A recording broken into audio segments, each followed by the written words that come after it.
Brendan Schaub just hit a perfected new low courtesy of American Redact. Let's fucking go. New American Redact. Let's fucking go. Let's fucking go. Do stand up. My So when did you first do stand up? would be doing the live Finding the Kids with me and Brian. That was just straight, comedy show. But that was a stand-up show, not a live podcast? No, I never agreed with live podcasts. I think it's not the medium for it. It's a bad idea. I've never been to one where I've enjoyed it. That's one of the rare good Brendan takes. And I remember because my TFATK lore is deep. You guys know from being on a random show, watching me over the years, my TFATK knowledge is deep. My lore goes deep. And I remember he's been having this opinion from the very beginning. And he's on point. So he's been, and that's the thing which is funny. He's had this opinion about live podcasting being kind of shitty in the beginning. And I can't imagine the amount of money they lost out on, because they could have made so much money especially in the early days when TFATK first started, when it was really in the early parts of TFATK, sorry, when it was really popular, when it was still in LA, when Brendan wasn't, looked at as bad as he is now, when he was still friendly with everybody in the scene, he was still a comedian, and they had all those guys on early like Theo and Andrew Schultz and stuff, and fucking Andrew Santino. They could have killed it with live shows. Because imagine if they did a TFATK live show where they do what they do on camera, but then they had like Whitney when she was still loved passing through. They had Will Sasso passing through doing something. Crystalia passing through and doing something. They would have made so much money. But the medium of live podcast is quite shit, really. Because you can't just sit on the stage and talk to people, right? You feel weird sitting on the stage. So if you do sit on the stage, you have to recreate the whole set. That costs money. That's a bit odd and weird. So you have to make these segments and stuff. It's hard to make it work. So I think by and large, Brendan's always had a really good take when it comes to live podcasting being pretty shit in general. But it's funny now that the money's low, he's now doing it with the golden hour. That's the funny thing. Because the money's low and shit, he's now gone back on what he previously said because he wants another way to make some money. Fellas, I know what you want to try. Golden Hour is live in Austin. Oh, yeah, we're doing it. Yeah. 4 p.m. Mm-hmm. Yep. All right, so it seems that there really is no such thing as rock bottom for the ex-comedian and small-time podcaster Brendan Schaub. Bloody hell, man. Look how puffy his face looks. Ozempic saved this guy's life, innit? He's never going to admit it, but Ozempic and GLP-1 saved Brendan's life, man. They saved his life because I didn't realize how puffy his face used to look. I'm assuming most of it was due to the, scar tissue and stuff from the damage during the UFC. But the other half probably is because of the excessive fucking alcohol consumption. This was also the era where he had a really aggressive sweet tooth. He doesn't, because allegedly GLP-1s and Ozempic half stave off any kind of desire for any other addiction too. So it kind of helps to kind of, make you stop eating shitty food and shit and drinking allegedly. But yeah, his face used to look really puffy, very, very inflamed. He would never admit it now because obviously, I'm a fucking serious person that wakes up at 4 a.m. and does 6 miles. But GLP-1s and Ozempic saved Brendan's life because he used to look crazy out here. Because it hasn't even been a year since he moved from Los Angeles, California to Austin, Texas. That's actually a good picture. That's actually a really good picture. That's actually a really good picture to show you the different personalities, isn't it? How he has no personality. Look at the pictures. One is him being like a quirky comedian, right? That's the quirky comedian personality.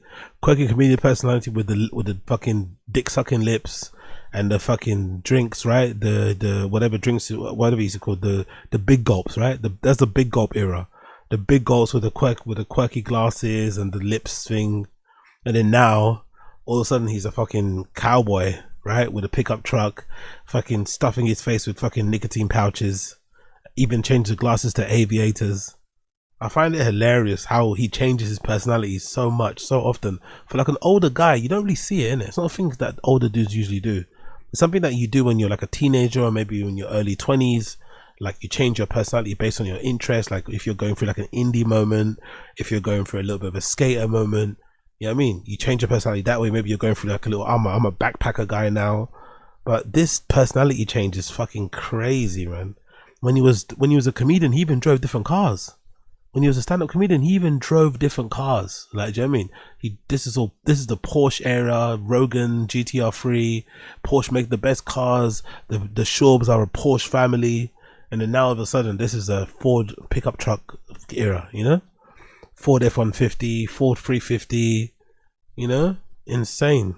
California to Austin, Texas, for seemingly no other reason than to be closer to Joe Rogan. And now it looks like things are crumbling way faster than he thought. Because the second he lost the insulation of his connections in LA, the reality of where he actually stands in comedy became impossible to ignore. Because despite Brendan swearing to God that Joe Rogan is his best friend forever, he couldn't even book a spot at the mothership for his first live podcast in Austin since moving there. Like, he's not even in the Rogan sphere anymore. He's actually more so... That's a good point. They didn't do the TFATK show live when they were living there, did they?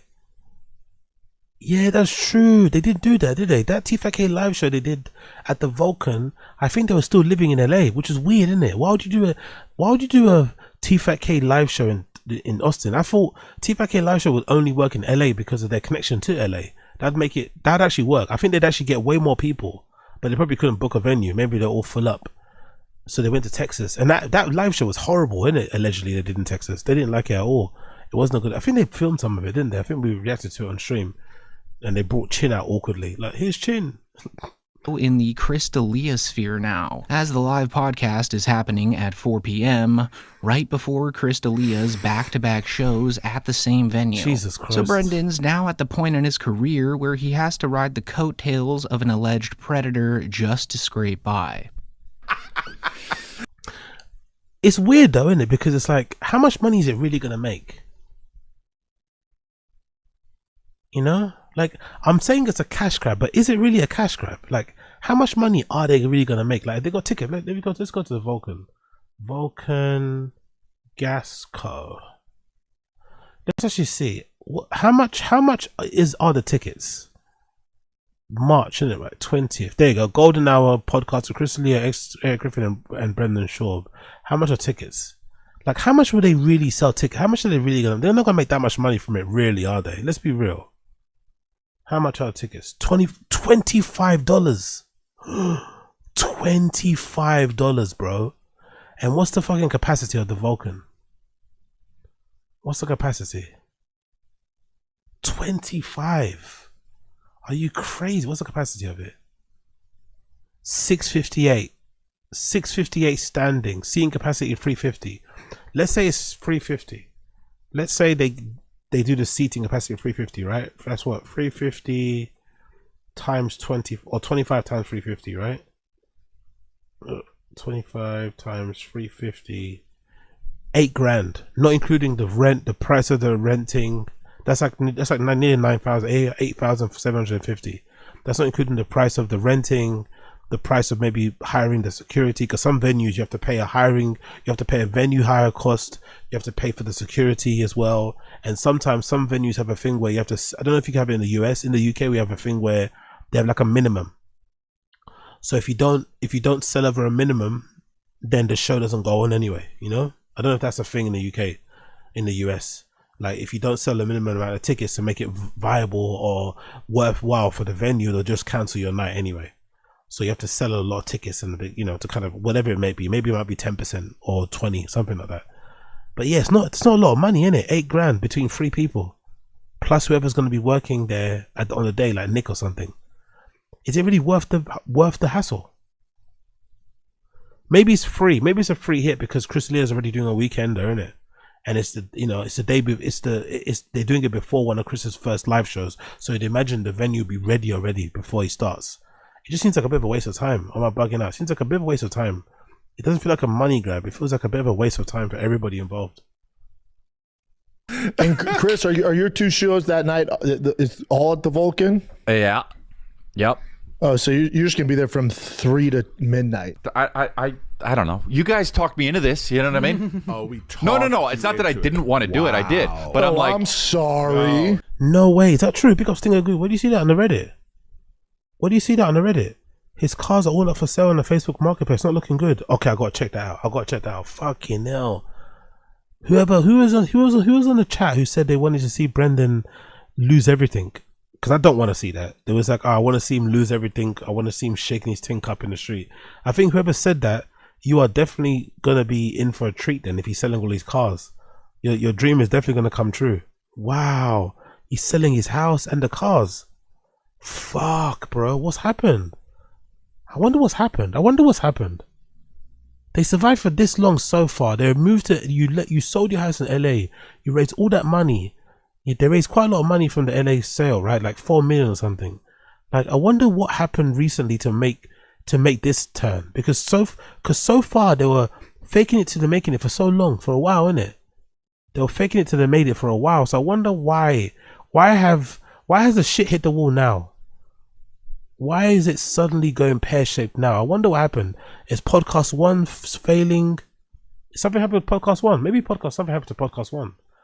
Did something happen to podcast one? Did another sponsor drop out? I wonder what's happened recently that's made them lose everything, because it doesn't make any sense, because before they were faking it to make it so well. What's happened recently in the news? Anything with the podcast one? Luke Hamnet highlight podcast reaches 1 million users.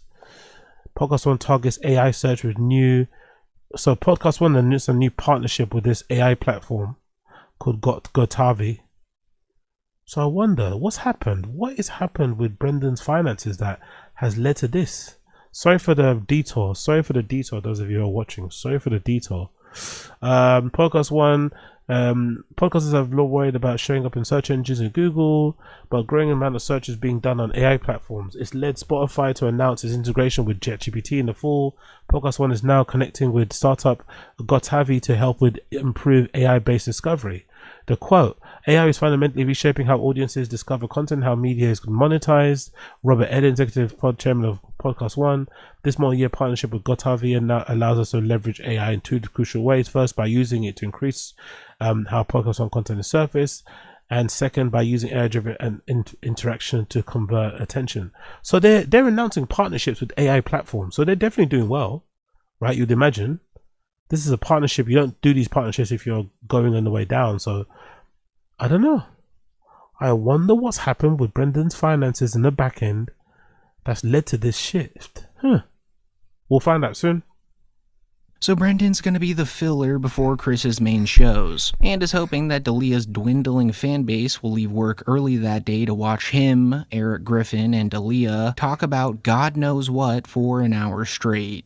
So this is pretty desperate, and a lot of people believe that this is a huge sign that— Oh, big up Black American lawsuit. That could be true, innit? Oh yeah, Unique's got a video actually. I've got to check out Unique's channel. Remind me, let me get it up actually. Let me get that up there. Unique's got a video I need to watch. I think it's about BGL and an update about the case. So I wonder if BGL's pending court case, because BGL's got a court case he's got a lawsuit with Brendan over, over unpaid wages, right? I think it's unpaid wages. So okay, we'll check that in a minute. Where is it? There's a BGL. There we go. There's a BGL one here. There's a BGL one there. So we'll check that in a minute. That Brendan is losing money fast down there in Austin, because nobody willingly puts themselves in that position unless they absolutely have to. I mean, his podcast views certainly aren't paying the rent nowadays. And he really hasn't done another truck giveaway ever since people found out that the last truck he gave away was being sold in Palm Beach, Florida, the same city his manager lives in. The most recent car Brendan gave away is to a pastor by the name of Blake in Texas, and that truck just popped up for sale in West Palm Beach, Florida. And this was all confirmed by the Drive Fast All Gas decal on the back windshield. So do we think he didn't actually give away the truck and he just sold it in Florida hoping that no one would notice? Is that a thing? Do you think that's a thing? Is it possible that this truck didn't actually go to the pastor and that whole performance he did on social media? Oh man, I can't believe somebody, the Wonder car, and didn't really use it. This is not what I do it for. Maybe they were all in it together. Maybe that pastor is known to them, so they selected somebody to win it who was one of their friends. He didn't actually win it. They kept it and then sold it. So they tried to double dip, essentially, make money from the raffle ticket entries, and then obviously make money again from the sale. But they didn't want to sell it in Austin or in LA because everyone would notice, so they sold it in Palm Beach, Florida, because I wonder if that's what part of it. Which is Brendan's car page. But what also set off the internet sleuths is that that's a term. Big up Diana. Sorry, I didn't know the term. Inside job, yeah. The pastor gets a cut. Exactly. There we go. Is that why you don't need a sweatshop garage anymore? New studio in Chin's game room. No, Chin said that new barnyard studio is like a place where Brendan's going to put his cars as well. If you remember correctly, they said, because I was wondering, why don't you just get a studio? It's just like a regular studio. But if I'm not mistaken, Chin said Brendan's going to have his cars there too. I mean, when he said on the after, he said Brendan's cars are there, but this studio also has like 3 to 4 standalone rooms, like actual rooms with doors that you can build into studios. So basically, it will allow him anyway, Chin, to make those rooms soundproof, so that, and also you can close the door so that you won't feel the fumes of the fucking cars in there. So yeah, let's see. Brandon's manager, Lex McComan, lives in West Palm Beach. So there's a lot of coincidences here to not ask questions. So after being accused of running a scam in order to sell more merch, he completely put the brakes on that. And now everything's just collapsing in front of him. And it's bad. Like genuinely bad. Because apparently he just listed his $3 million Austin mansion for sale. And on top of that, he's downsizing his podcast studio from the literal storage unit that he does it in right now to, and get this, an actual broken down barn. I love this edit someone made on the Reddit. It's fucking brilliant. I think the barn's a good idea though. That's what they should have done it. To be fair, where they should have done it, and this is something that we've always said here on the fucking stream. Brendan's house is big enough for them to do the podcast out of there. The whole studio thing is it's a flex. It's like a thing that you're doing for people on the outside. You want to show that you're a big dog, you know? But it's not necessary. Brendan doesn't need to do a podcast from a studio. Same way I don't really need a studio. I'm mostly doing the studio thing because I just want a place to go, like a area, you know, especially if I end up moving to like a nice apartment block somewhere where maybe the neighbors are a little bit more, you know, fuddy-duddy with sound. I would prefer to go to a place like a small, like a literal cupboard where I can do my thing with it soundproofed, so that it's like, it feels like a bit of a 9 to 5 in a way. So I wake up in the morning, because that's the dream that I have when I end up getting a studio. I want to be able to do 9 to 5 streams. I wake up, I go there, clock in, start the stream at 9, and then if you guys are working or whatever, I can be your fucking background listening experience for the whole working day, Monday to Friday. Do you know what I mean? And on the weekends I'll do some other things. That's my dream going forward. But for the longest time until this day, I've been doing my shit from my fucking crib, and I've just got like a little, you know, casual, normal 1-bed apartment. These motherfuckers live in mansions with like 7 bedrooms. You're telling me you can't convert 1 bedroom into a fucking studio and then claim back whatever money and then fucking write it off? You can. There's no need to get a studio, especially with their views. It doesn't make any sense. Renting the whole studio, like on top of fucking Chin's salary, on top of what you pay fucking Callan for doing nothing, on top of the hosting fees, it's just too much money. I've never understood why they never once did TFATK out of their cribs. Brendan could have done TFATK out of his LA crib easily. One of those rooms, the garage even, could have been converted into a studio for the time being while the views were dipping. And then when the views go up again, you can maybe go get another studio. But it made no sense to have like a facility, because I guess they all want to be Rogan. They all want to be fucking Rogan so bad, but Rogan is Rogan. Do you know what I mean? Like, a studio really only makes sense if you buy the fucking place outright, innit? If you think about it. If you're gonna do a studio that I want, which is a literal room, that's, you know, it'll be like what, $200, £200, £300 a month or something, right? Minimal.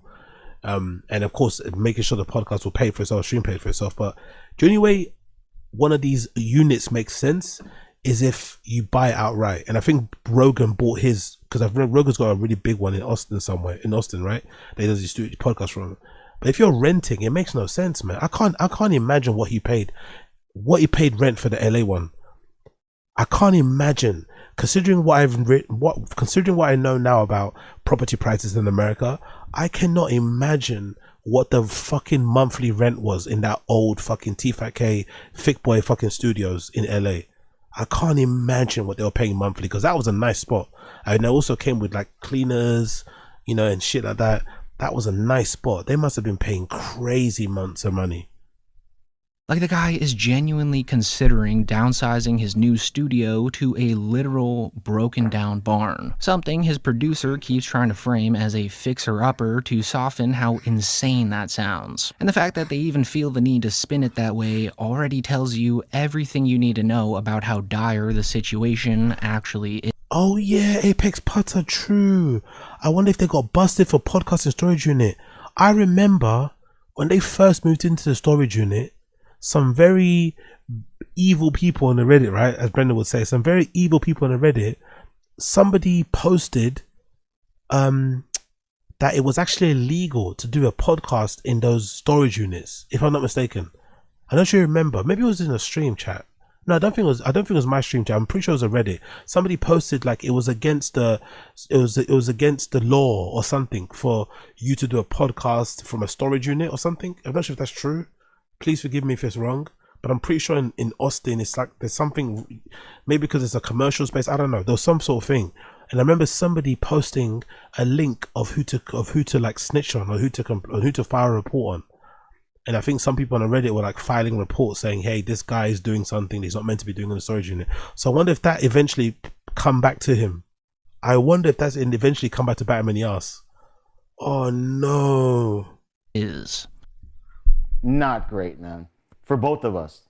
Are you getting a new studio? Brendan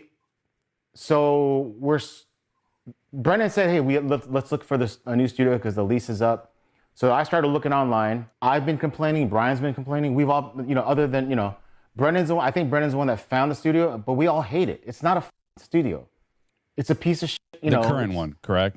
Yeah, the current one. Dude, Casey's been there. There's like, it's not meant for recording audio or filming. So basically it's a huge spot, like way bigger than we would ever need. But that would house how many cars that he wants. But there's no parking issues or anything else. It's just like an older facility, but there are like 3 or 4 different rooms in that facility, and it's a fixer-upper. And to me, that's fine because it's a fixer-upper because we're gonna build a set regardless. It's on theme with the whole Texas thing too. It's just like like a barn kind of. So it's officially. You know what's really funny? By the way? You know what's really funny? In that clip as well, I think American Reader clipped it out. In that clip, Nick says, that's strange. You don't usually get a lease for 1 year in a commercial property like that. It's usually like a 2-year minimum. So what happened? Did the person who owns the landlord say fuck off after the year? Even though they signed a 2-year lease? Did Brendan lie to Chin and say the lease was up, but really it was only a 1-year contract? What changed? Because it is kind of strange to move to another state with your to move your family from one state to another state is like moving to another country in America, because America's so big. Moving your family to LA to Texas is literally like moving to one. Yo, big up Uche and Stream Chat. Well done, Uche. Moving your family from one state to another state in America is like moving from one country to another country in Europe. You don't usually do that and then leave the house after a year, especially if you got kids. If you're single, fair enough, or if it's just you and your wife, cool. But when you have kids, moving your kids from one school to another school in another completely different area, and then moving them again from another home in that same state after 1 year, it's a little bit, dare I say, irresponsible as a parent. So if you're doing it for a really good reason. Like you have no other choice. I don't think it's something that he wants to do. This is probably a last resort. They don't want to probably do, because it's not something that people normally do. Sell a family home after a year. But to be fair to Brendan, the property prices on that, the property taxes are just, it's just unworkable. 70 grand a year, property taxes. That crib in Austin's beautiful. It's a beautiful property. I think it's probably a bit, in my personal opinion, I've always said this, I think Brendan lives above his means anyway. I don't think someone like a Brendan Schaub, he doesn't have any business owning a Ferrari. He doesn't have any business owning fucking Porsches. Personally, for me, I think those things are just, it makes him look like he's like some retired fucking quarterback or something. You're not that level. Do you know what I mean? Chill. The house is probably outside of his tax bracket anyway, but it's a beautiful one. But is it worth 70 grand a year? Is too much. You know what I mean? Like, it's too much. It's too much, bro. It's too much. It's too much. In taxes alone, like, and you're getting 40k views on your fucking YouTube. It's like, come on, man. confirmed now that Brendan Schaub will soon be doing his dying podcast from an actual rundown barn in the middle of nowhere. Hell yeah, big up Brian. Brian Davey just broke my 1 mile PB listening to FE. Big up Brian, big up fucking Brian. Let me know what's your time. What at my lightest, my fastest 1 mile, which I think I've recorded, it was at the Westminster Mile. We have this race here in the UK, in London, called the Westminster Mile. It's really nice. You actually run past Buckingham Palace. I think I clocked in 6:45. I think 6:45, 6:50 was my fastest recorded mile. 6:50, 6:50. I think so. Let me know what you got, Brian. Big up Ryan. Big up Ryan Davey. Congratulations, brother. Congratulations. In Austin, Texas. And if that does eventually end up happening, it will easily be the lowest point of Brendan Schaub's quote-unquote career, which is really saying something when you consider how many low points he's already hit. I mean, this is the same guy who started The Fighter and the Kid interviewing prime Conor McGregor in a professional recording studio handed to him by Showtime. And back then, he'd consistently average half. That wasn't Showtime, that was Fox, by the way. You got that one wrong. I know my TFATK law, they recorded the episode with Conor McGregor at the Fox studios, not Showtime. That wasn't Showtime, that was Fox. That was during the Fox era. 500,000 to 1 million views on every single episode, pulling guests that people actually wanted to hear from. Because at the time, the industry still treated him like someone worth investing in. Nowadays, though, it's literally the exact opposite. I mean, the only guys he has on in Austin now are this random guy he used to make fun of, and of course the face of stolen valor himself, Tim Kennedy. And even those guys seem to be taking this podcast on seriously, which in and of itself is pretty sad. Because you'd think he'd at least be able to get the right-wing hacks that perform at the mothership into his studio once a week. But I genuinely don't even think most of those comics know that he lives in Austin. Yikes. Is that Brendan Schaub? I know, it looks kind of, doesn't Aaron Hernandez? Oh, that's Aaron Hernandez. Yeah, I thought that was Schaub. Yeah, it looks kind of like the Brendan Schaub guy. What is he, does he still do comedy? He doesn't live in Austin. What is he in lives LA? in Austin. He lives in Austin now. How long has he lived here? I don't know, like maybe a year or something like that. Oh, interesting. Yeah. He Jesus Christ, man. Fucking hell. But to be fair, big up Blind Mike, right? I listened to Blind Mike the other day. I really like his streams, his podcast too. I recommend you check him out. Blind Mike does really good stuff as well. He made a really good point. He said, we have to give Brendan credit for at least listening to all of the naysayers and the people telling him to stop doing comedy. You know?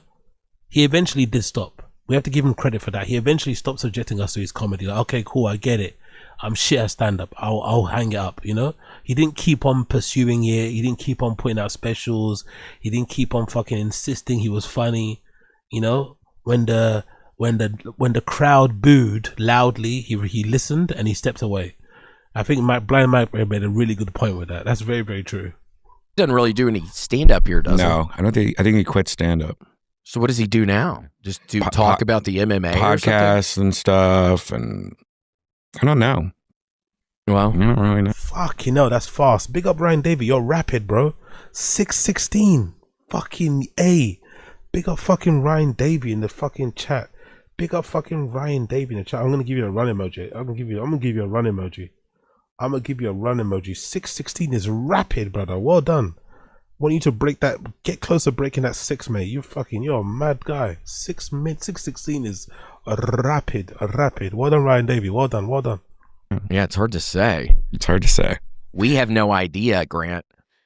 Like, he moved to the one city where being associated with Rogan is supposed to mean something, and somehow still wound up being completely irrelevant. So all Brendan Schaub really does nowadays is boast about how he lives vicariously through his son's minor league baseball career. Big up Black American. What if they took out an MCA, couldn't extend or pay it, so the financier cancelled the contract? What's an MCA? What is an MCA? What is that?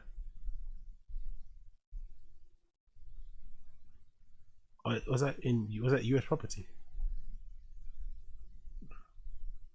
What the fuck is an MCA? What the fuck is an MCA? MCA property is typically referred to MCA Realty, a US-based commercial real estate investment firm that focuses on acquiring, operating, and managing offices. So what is this? Is it like a loan thing you can get? Merchant cash advance, a business loan alternative Is that what you mean? A merchant cash advance, but in context, real estate refers to investment firm. What do you mean, Black America? What's an MCA? Merchant cash advance. What's a merchant cash advance? Let's see. Big up, Black America. I love this education. What's that? Merchant cash advance is a form of business financing where a lender provides an upfront lump sum. Oh, this could be true. You might be onto something here. Yeah, this makes a lot more sense, to be fair. A merchant cash advance is a form of business financing where the lender provides an upfront lump sum of cash to the business in exchange for a percentage of the future credit and debit card sales plus a fee.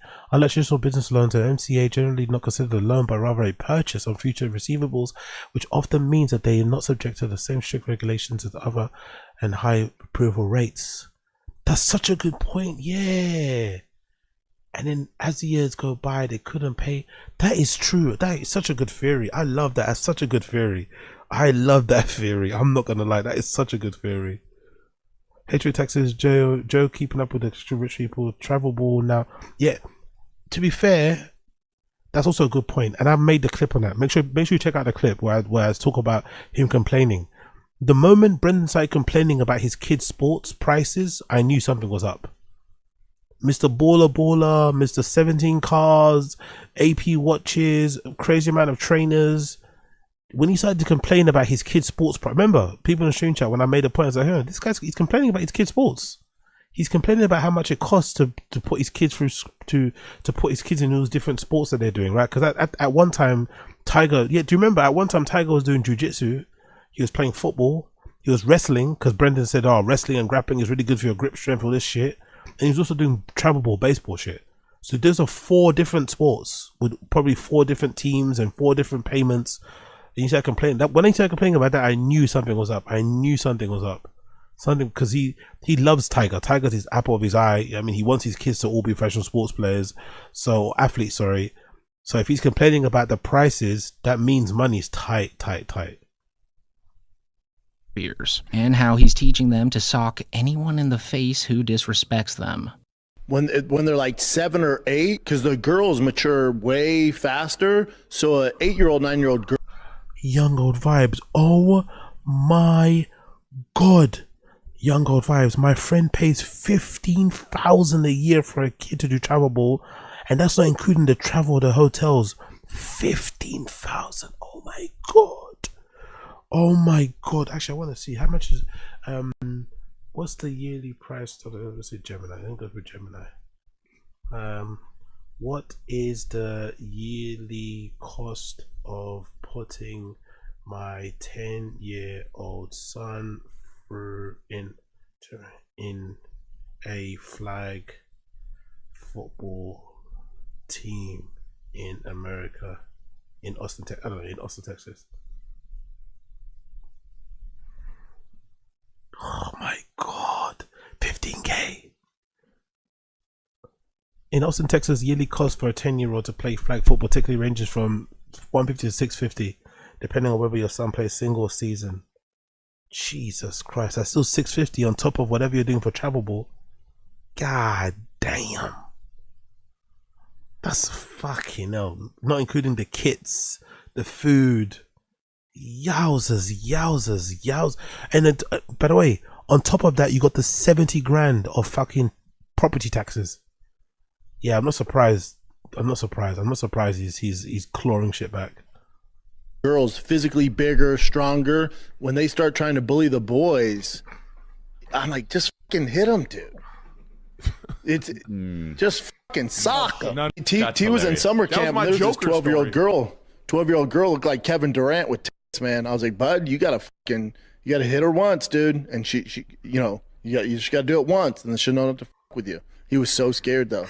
Yeah, I get it. I wish Black American. That's a theory I can't. That's a bit of a stretch. That theory. That also explains the couple content. They had to make them look like a content house now. They're taking a piss. I don't think it's that, but I just think that she's bored at home. I don't think that couple content is like a way for them to like.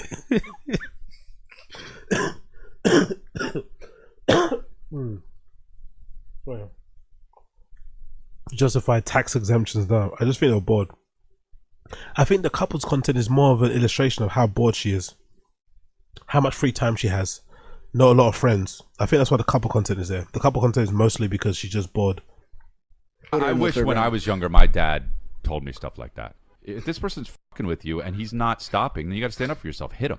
I tell my kids that every day, and then Tiger's he's different than Bossy. Tiger's always worries he's gonna get in trouble. I'm like, bud, I'll handle that. Don't you worry. I'll deal with the principal or the teachers. Don't worry about that. Like, he's in the summer camp now. Yeah. And one of the dads called me. He's like, okay, fair enough. Yes, it is. It's a thing of business expense. Okay, I'll hold my hands up. I don't know. If that is the case, that is fucking crazy. If so, that is fucking crazy. If so, oh, yeah. The Schaubs, man. The Schaubs. I guess there was this kid bullying him. Like, what the f***? Bullying my son? He's like, yeah. I'm like, dude, what the f***? So I picked Tiger up. I'm like, dude, what's going on? He's like, Dad, there's this 12-year-old boy, and he bullied me and then listed his two friends. I go, hold on, stop. He bullied all three of you? He goes, yeah. I go, at the same time? He goes, yeah. I go, No. Wait, Brendan. I told him, I said, now I'm upset. Yeah. There's three of you. Right. I knew that's what hilarious. it was. That's hilarious. No one said, let's get this motherfucker. No one. That's you just funny. all stood there and took it while I bullied the three of you one by one. Yeah. Some hoe shit, dog.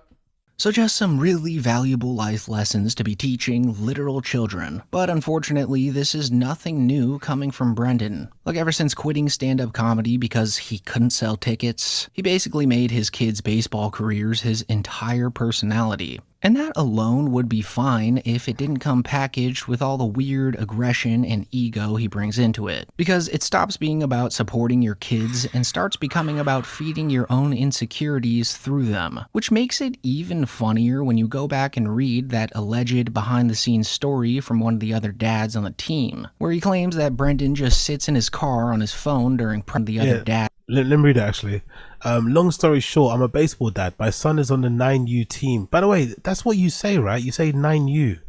You guys in America are weird. Like, when we're saying the term like 9U, we say under 9s. We don't say 9U. But you guys say the term 9U as a weird. Anyway, whatever.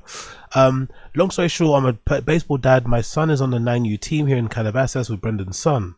In no way will I make this post about the son, but more about how big of a jack-off the poor kid's dad was in this community. I'll give you a little inside baseball, pun intended. First things first, all the dads on the team send Reddit links to each other all the time. We laugh hysterically at them. We have a designated number at each game. The number would be online on how many times Joe Rogan's name would get dropped by Brendan. Imagine Brendan dropping Joe Rogan's name to fucking civilians, like regular people, right? Regular people. Brendan name drops Joe Rogan is fucking crazy.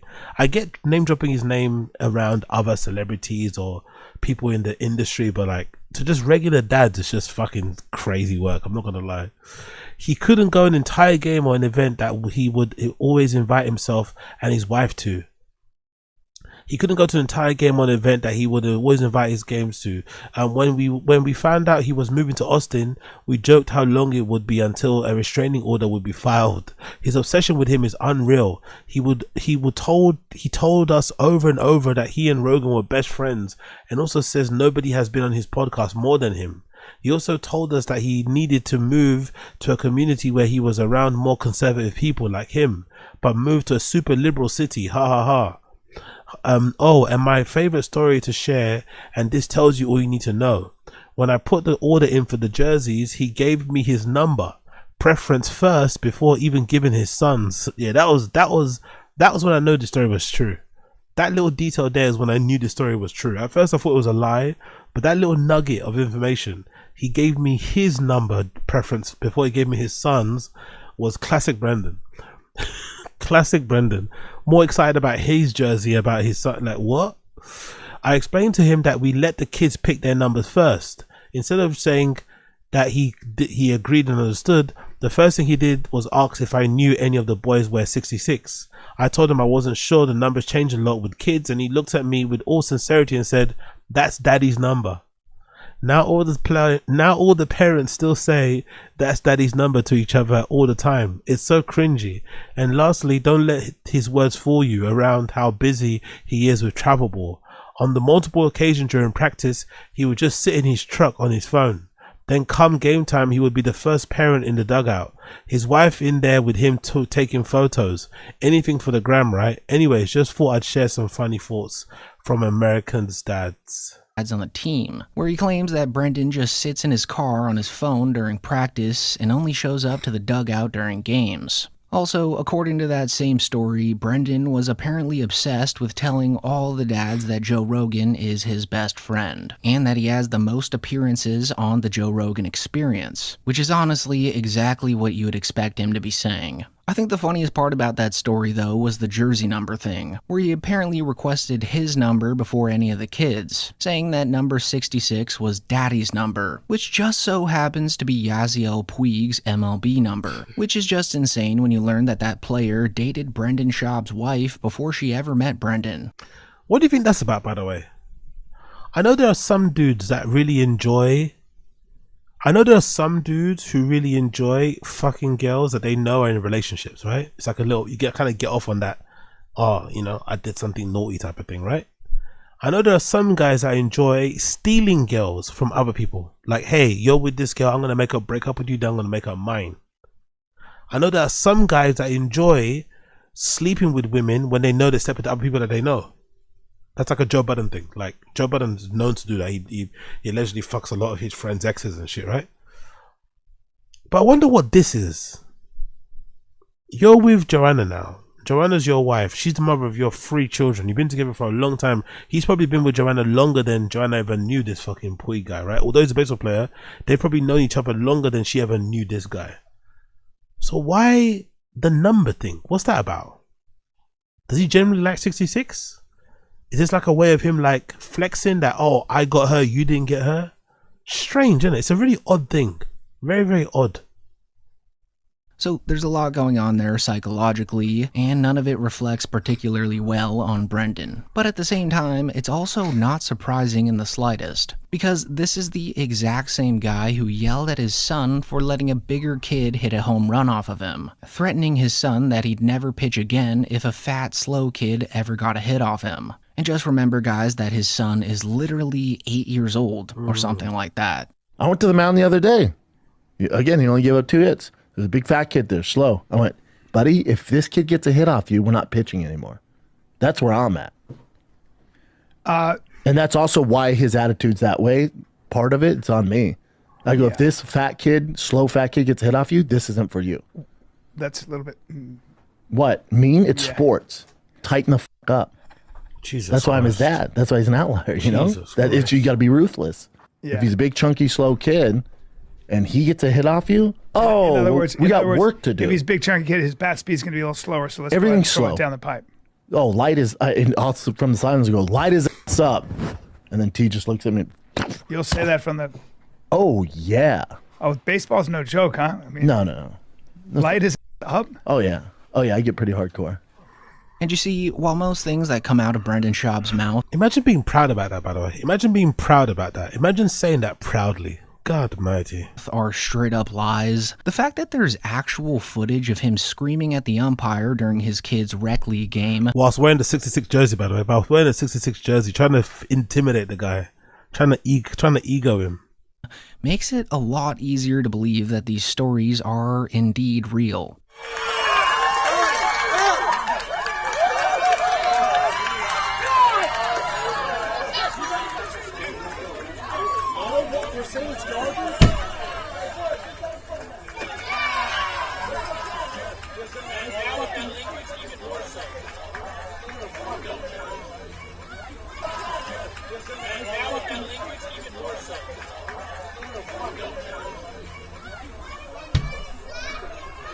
So ridiculous, man. So fucking ridiculous. Literally.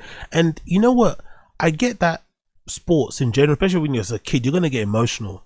But the fact that he's a former, like, that's the thing that's really odd about him. That's never gets brought up too often. You're a former professional fighter, brother. You're a former professional fighter. Like, you have more responsibility to keep your anger in check because you have skills, you have tools to your arsenal that you could inflict a lot of damage on somebody because of your previous experience, right? In being a professional athlete or being a professional UFC fighter. So there's more onus on you to keep calm. And also because you're a professional fighter, You should know how to regulate your emotions better in public. That's why people look at professional fighters who actually get involved in scuffles in the street like psychos, because you should probably have a better way to conflict resolve or whatever, because you know if something did go down, you could inflict a lot of damage on somebody. You could permanently change their life, you know, because of the skills that you have. So you're a lot more reserved, you have your emotions in check, you're not so, you know, you don't tend to crash out as often. But this guy's like, your son's baseball game, you're trying to like step to a fucking umpire. Like, come on, man. This was so embarrassing when this footage leaked, man. So embarrassing. Like, it paints a pretty consistent picture of someone who can't separate his own ego from anything he's involved in, even when it comes to his own children. I mean, he's dedicated his life to his kids, which on paper sounds admirable, but when you look at what he's actually teaching them, all that PR evaporates immediately. Look, on a recent Golden Hour episode, Brendan actually bragged about how his son threw a haymaker at another kid during a game, knocking him to the ground and making him bleed. And sure, kids fight sometimes, but when you hear Brendan openly admit that this happened because he told his son to do it, it stops being some normal playground scuffle and starts sounding genuinely disturbing, especially when he follows it up by saying how proud he was of his son. I didn't tell you, Tiger got in a fight. Uh-oh. How's the other kid? T got in a fight. T got in a straight up fight. Come on, tell him. How's the other kid? By the way, I did mention before in my fucking review of this that I thought it was insane because it didn't sound like the kid hit Tiger. And Brendan said just hit him. I didn't understand. I think that's a bit that maybe he's missing that bit of the story. Maybe this kid did hit Tiger or assault him, but I didn't understand this idea of like, oh, this kid's picking on you. He's in your team. You don't tell the coach first.